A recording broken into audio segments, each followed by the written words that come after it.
Yo, JD here, LIMITLESS, and as you can see, we're here for another F1 2015 hot lap and setup guide, and this time it is around Malaysia, our second track in the series. And this track, as I normally say, is a track that's always been pretty kind to me on pace, a lot better than Australia. So starting the lap off, trying to maximise the run onto the first straight as much as possible, getting wide exit earlier in the throttle as much as possible in DRS. And for this first corner, you want to be braking very, very hard at the 100 metre board. So that's the second board on the left hand side, so not that board there. Go down to second gear to really try and hook it on the inside, stay as tight as possible, as far right as possible. As soon as you get there, go down to second gear, keep it in second gear, try and go easy on the traction because it's very, very important in this game to get maximum traction. We'll go up to 7th gear first corner, again at the 100 metre board, left hand side, and we'll be braking down to 3rd gear. Be very, very patient for as soon as the car's straight, then go into power. As soon as you go past that sign above, that's your turning point. Hold it in 5th gear, try and stay as far left as possible. As the curb ends, keep it in 5th for the right hander. Again, use maximum track. At the 50 metre board, going down to 4th gear. As soon as you get to middle of the track, go into power once again. Short shift up to 6th gear, 1st corner, and then up to 7th. And for this 100 metre board, once again, go down to 3rd gear.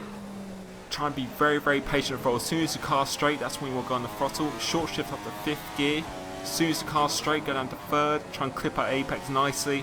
As soon as the car's straight again, go up to 5th gear. And then you will be going up to about 7th gear for this next right hander. As soon as you get to middle of the track, you want to keep it in middle of the track. Try and stay nice and close to that apex. Again, as soon as the car's straight, get on DRS as possible. And you will be going all the way up to 8th gear here. And for this corner, you want to be braking at the 100 metre board, but you will be seeing in a bit. I brake a bit later now. You don't necessarily need to hit the apex because the camber of the corner does help you round it.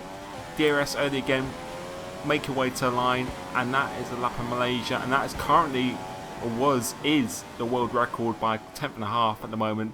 So a pretty good lap, could have improved quite a bit on that last corner. You want to be braking about probably a car length a bit earlier than that, but you do not really need to hit the apex because of the camber of the corner. But moving on to the setup, this is exactly the same as my Australia setup if you haven't seen it already. That's because this is another track where I feel straight line speed and traction is essential, so 1-1 wing.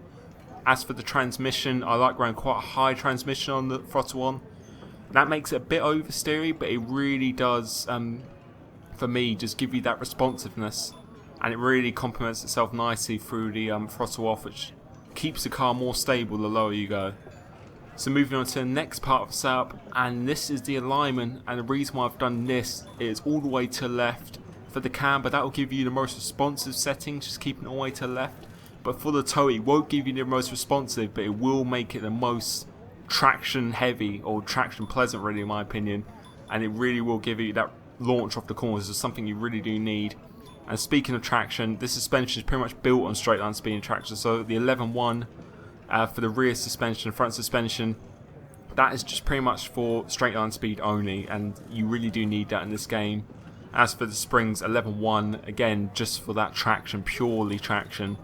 As for the tyre settings, this necessarily doesn't really come into effect in time trial, but I like having a lower on the front just to keep my fronts cool because they tend to overheat quite a bit for the amount of lock and turning you can get in this game. It really does seem to help me.